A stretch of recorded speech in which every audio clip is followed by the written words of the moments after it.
Appreciate everybody joining us today. I am not Gabe. I know Gabe was promised. I'm Steve. I'm stepping in a little bit today. Gabe had to step away. He had some stuff he had to take care of. But let's be honest, when you're interviewing Dave Elkington, oh, come on. I'm filling in a just spot. Gonna blush. Yeah, now I'm blushing. But look, let's be honest. Gabe, he tries to take the all of the limelight. So it's nice that he's not here. There we go. We'll let the data and the story take the limelight a little bit more. There we go. Yeah, let's do it. We didn't want to delay this. Dave, you had a post on LinkedIn earlier this week. It blew up. And I think it was on a Sunday, if I'm not mistaken. Or that's right. That's right. When was the last time a LinkedIn post on a Sunday blew up like this? Had 160,000 views, thousands of comments, multiple reposts. And what's interesting is not just the number of comments. You hit a nerve.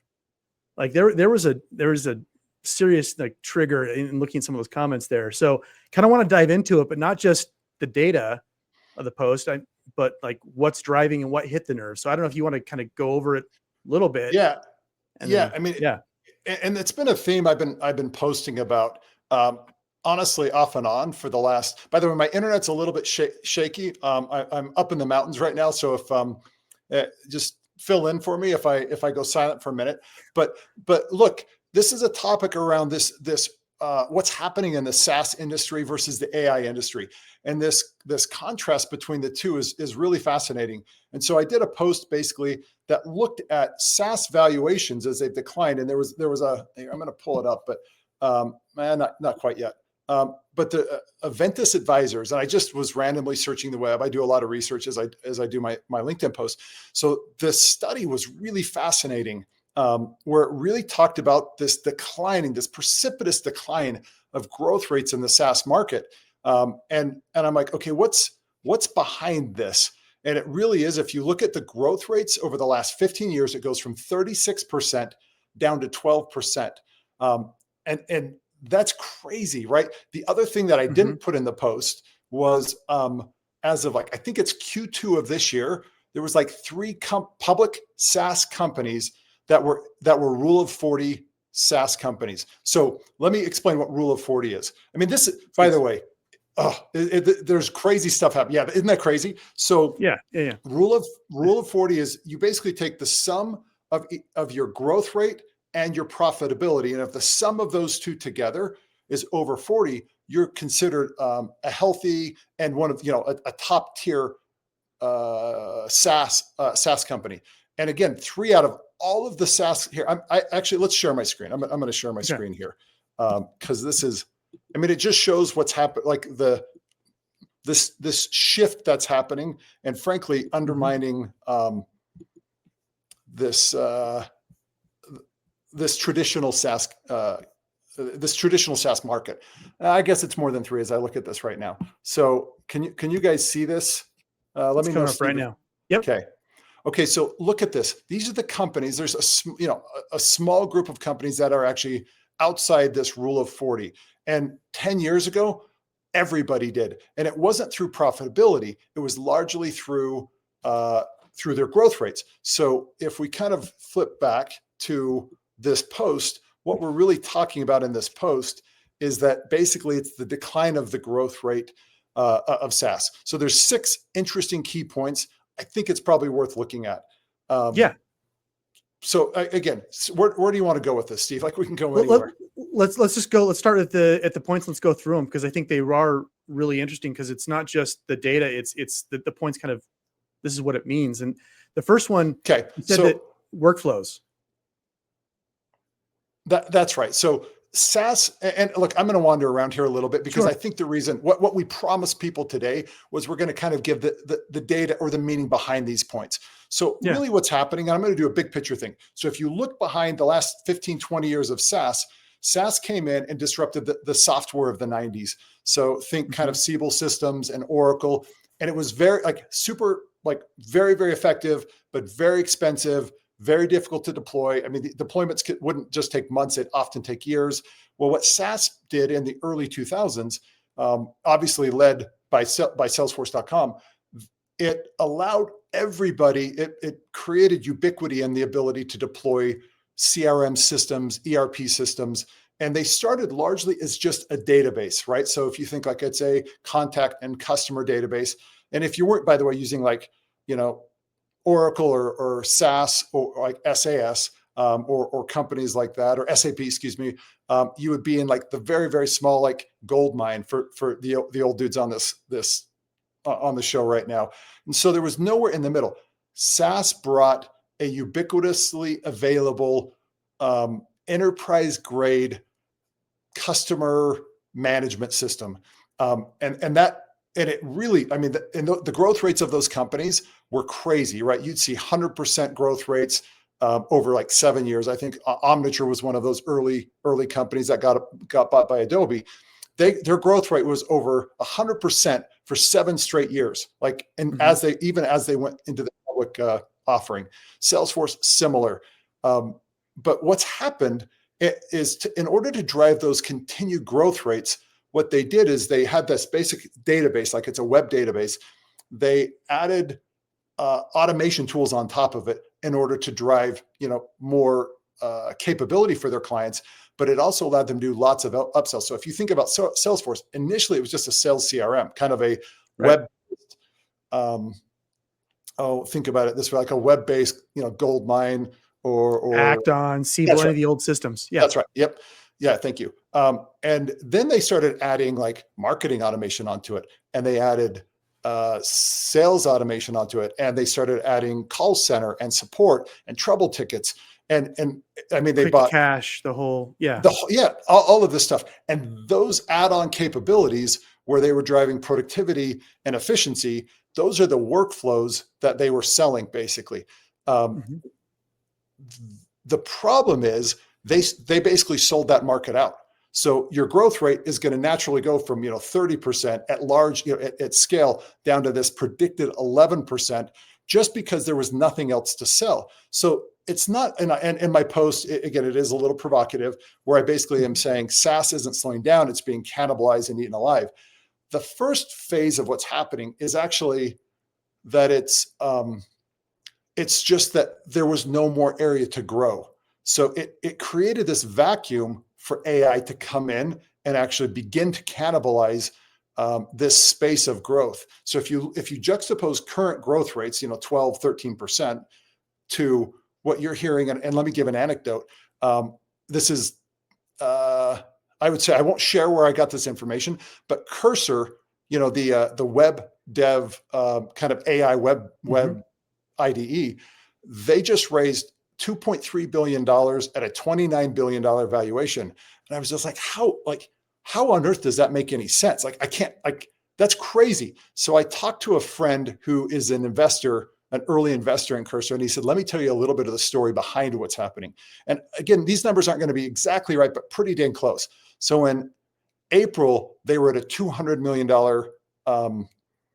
revenue, annualized revenue, ARR number. By July, they went from 200 to 500 million. By October, they went from up to $1 billion run rate, basically. So they went from 200 to $1 billion in 6 months. So what this guy told me is, he said, look, this valuation is cheap. If they continue at this rate, they could be anywhere from 6 to 10 billion in revenue next year. And he said a $29 billion valuation is a steal. Average AI multiples, investment multiples right now are 45 times forward revenue. And the high watermark that we're hearing is around 100 times forward revenue. So it's not like my current run rate, like my current annualized run rate. It's what it's going to be basically 12 months from now. So, I mean, that sounds crazy, but the growth rates are no longer in SaaS. They're in these AI startups and what they're doing. So if you kind of look at that first bullet point in the post, look, SaaS it never delivered the outcomes we wanted it to, right? It was like, oh, we're going to create some automation, but what it really did is created this whole overhead of what was needed in an organization, right? So like you have to have like Salesforce certified folks that come in, and you have to, and it didn't necessarily, a team of Salesforce. Yeah, that's right. Administrators and Salesforce devs and the whole, and it didn't matter what the solution was. Great, we're going to go do this one. Now you need a team to manage that one as well. So exactly. AI has the ability to drive actual outcomes. I mean, at Signals, we're building fully autonomous sales reps, support reps, recruiters, project managers. But like you look at what Cursor is doing to dev teams. I mean, it's all across the market. So that's really the first bullet point is SaaS never really delivered outcomes. It just basically delivered seats with workflows built into them, and it was just more work. So now let's hit the next one. But like the budgets and the investors are now flowing out of SaaS, and they're now moving into basically AI-related tools. So, and these tools are like not entirely, like we're still in this evolution, but self-managing, fairly automated, and they're driving like measurable outcomes. So like our organization is using Cursor, and our devs get it's somewhere, depending on the developer, it's anywhere from 30 to 90% of their code is actually being written by AI.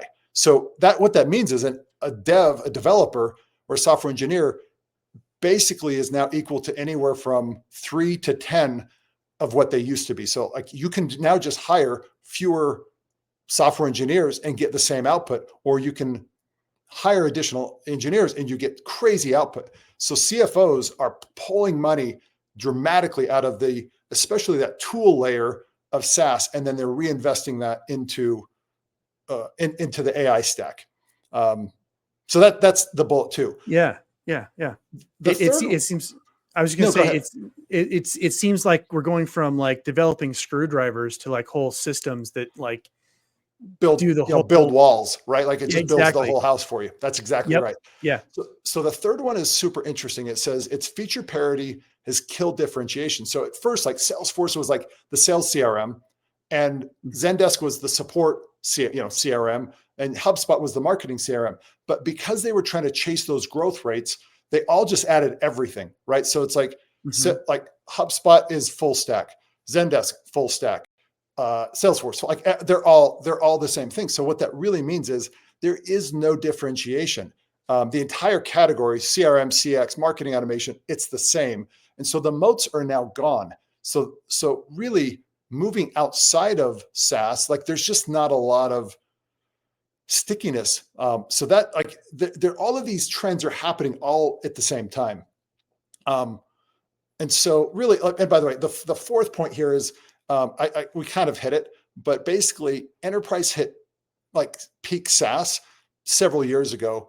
And so as of now, companies are largely cutting a lot of, especially that you still, by the way, I think I say it somewhere, you still have to have a CRM. So I'm not suggesting the SaaS industry or the CRM is gone, but what it's turning into is just an online database.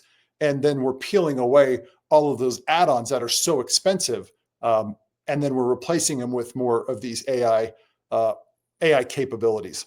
Okay. I really, we talk, go ahead. Sorry.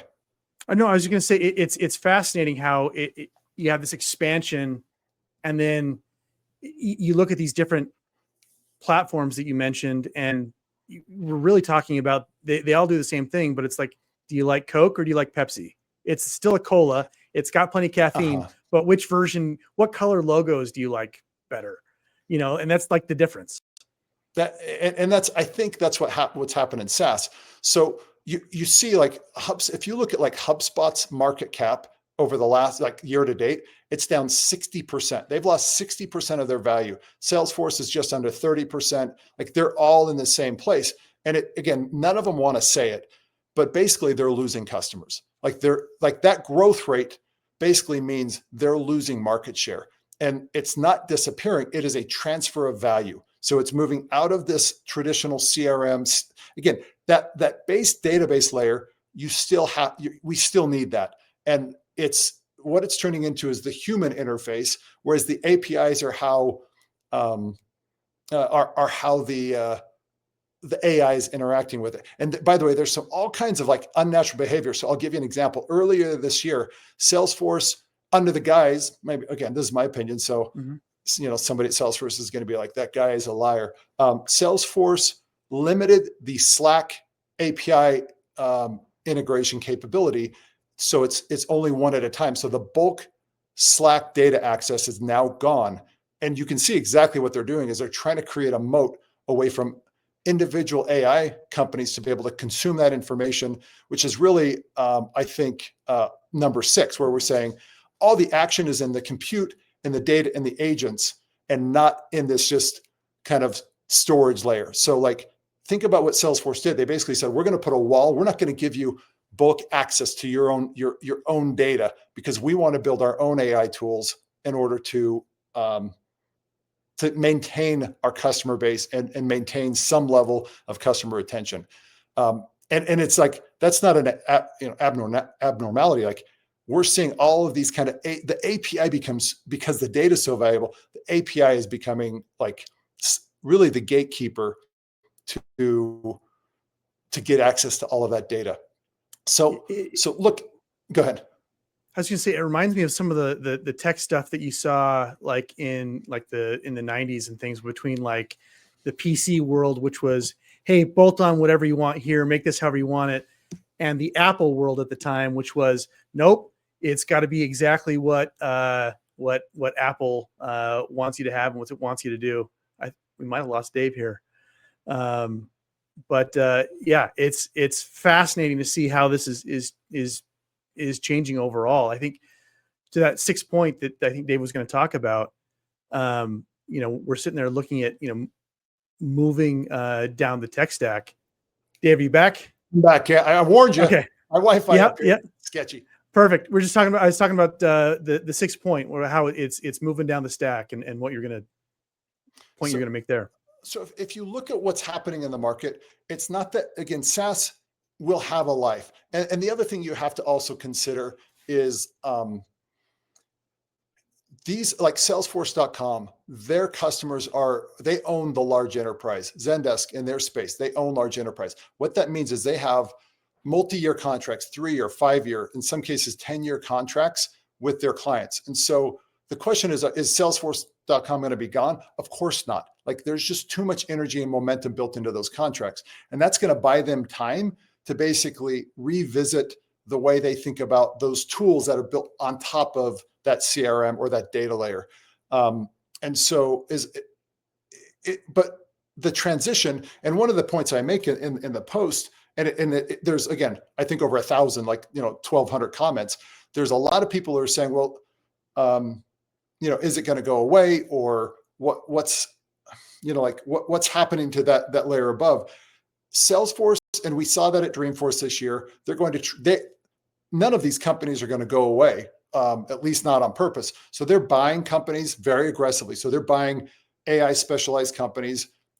They are, they're building as fast as they can, and they're going to use those enterprise contracts, that 3 to 5 year contracts, in order to buy the time to bring that productivity back. So my sense is, like, Mark Benioff's a brilliant dude. Like, I don't question that they won't be, like, I'll be shocked if they don't make that pivot. But as of right now, losing 30+%, or in the HubSpot case, nearly 60% in 9 months.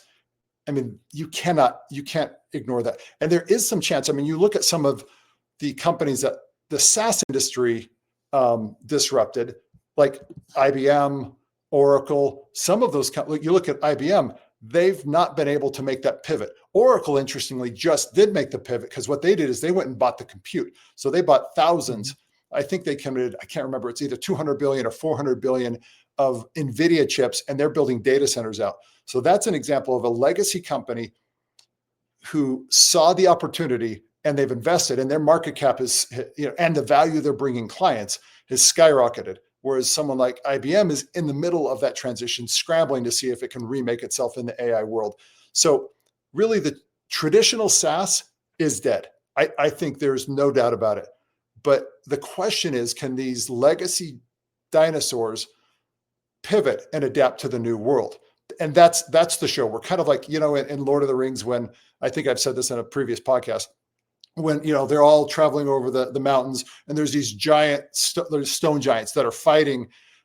We're kind of like the hobbits walking over the mountain, and we're looking at Salesforce and Oracle and HubSpot and NVIDIA and OpenAI fighting with each other. And we're just like watching this crazy show of hundreds of billions and even trillions of dollars being thrown around.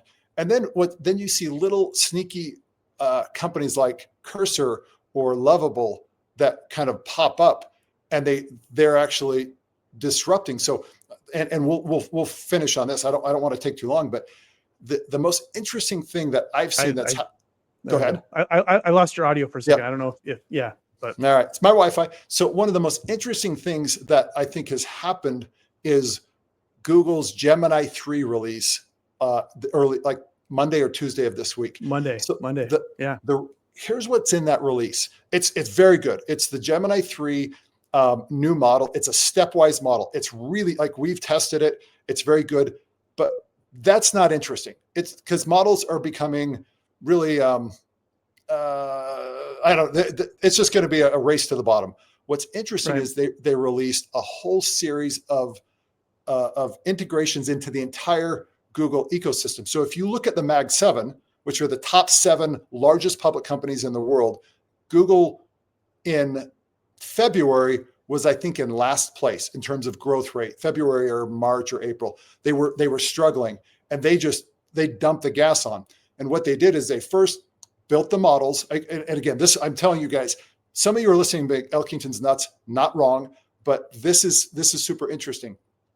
Google was in last place. They are now in first place in terms of growth rate and market cap this year. And the way they did that is they built the models. So like the Gemini, the Gemini series of systems. And then and they're very, very good. Like Gemini 3 is the best from what we can tell so far, is the best model out in the market. Now that's for 20 minutes. I mean, I think Elon Musk said Grok 4.1 is now better, and maybe it is. But the interesting thing is they're leveraging the entire Google suite, everything they built, search, Gmail, chat, like everything. And they've integrated the Gemini 3 capability inside of that. And the most interesting one was the new IDE called Anti-Gravity, which is their IDE for development. What that is they're directly competing with Cursor. So they see Cursor in this skyrocket to try and capture this whole like development space. I mean, again, going from 200 million to $1 billion, and if they go from $1 billion to 10 billion, like that's interesting. That's at scale that would hurt Google or would hurt Microsoft, like the two major, we'll call them development, software development firms. This was a move to go recapture that space and compete with the Lovables and to compete with the Cursors and capture that revenue. And so far we tested Anti-Gravity, and this thing, albeit buggy, like it's buggy. Like it's free right now.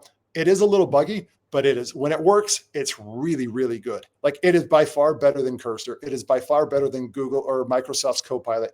So these are the things we're watching, that these traditional SaaS companies like, whatever, like, all of these guys, if they don't adapt and pivot, just like, because Google was in a really risky place where, if you remember in the spring, everyone's like, oh, OpenAI is now the new search engine and Google's dead. Like Google's, like people are saying Google, I was probably even saying Google is dying. Like, be careful what you listen. Like, don't Google anything anymore.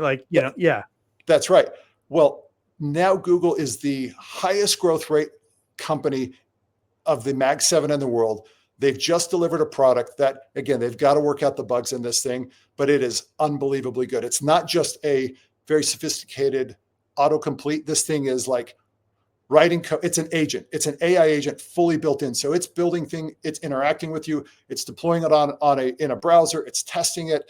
It's using Chrome. Again, it's using all of Google's assets, and it's basically your partner and even sometimes your replacement in coding. So these are the things that we need to see, like a Salesforce.com or a HubSpot adapt. And again, if you're sitting here and you're like, as a sales leader, what do I do? My advice to everybody is test things. I'll finish on this. Go try who is this? It's Perplexity's Comet. Like, it's a AI browser that is unbelievable. Go spend the $20 a month, and it basically is a browser that is an agent. So you can tell it what to do. You can say, go do this, go write this, go respond to these forms. So like in LinkedIn, you can basically, in the browser, you can say, hey, go read my post, and go look at people's comments, and you can reply to comments with this. I'm not saying I did that, but you can actually have it go do the work for you. Like whether like my CFO yesterday shared with me, because I've asked a bunch of my team to go test this thing. It's, again, Comet by Perplexity. I'm like, go test this. So he went into our accounting system and he said, okay, go look at our ledger, go look at everything we've spent, and tell me give me an analysis of how well we're using this. And it came back and it's like, oh, first off, you've misallocated a bunch of these expenses into the wrong category. You need to go do this. And it gave him a whole strategy breakdown. He was like, I could have just told him to fix it, but he's like, man, I was not quite comfortable with that. But go again, if you're watching this and you've stayed, I think we're 27 minutes into this, is a little bit longer.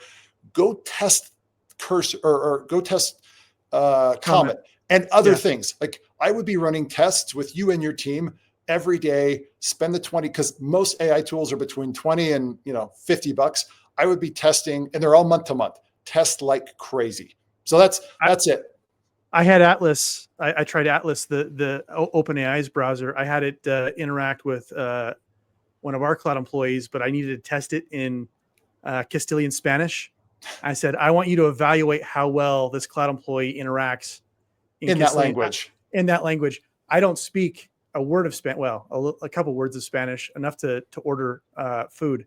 But like, it came back, this is the valuation. This is not the valuation. This is the score I'm giving it in terms of, Castilian Spanish versus Latin Spanish. And it's on point. It's on point. Yeah. So absolutely. So that's the thing. If you're sitting here watching this, test the small tools. The large legacy SaaS companies generally aren't moving fast enough. I mean, and so I would be trying lots of little things. So anyways, that's it for today. Thanks for joining, guys. Thanks for sticking around for the 28 minutes that, I try to commit this to be no more than about 20 minutes, but this is an interesting, super interesting topic. Thanks, Dave. Appreciate it. Gabe, hope you're back next time, and we'll see you guys soon.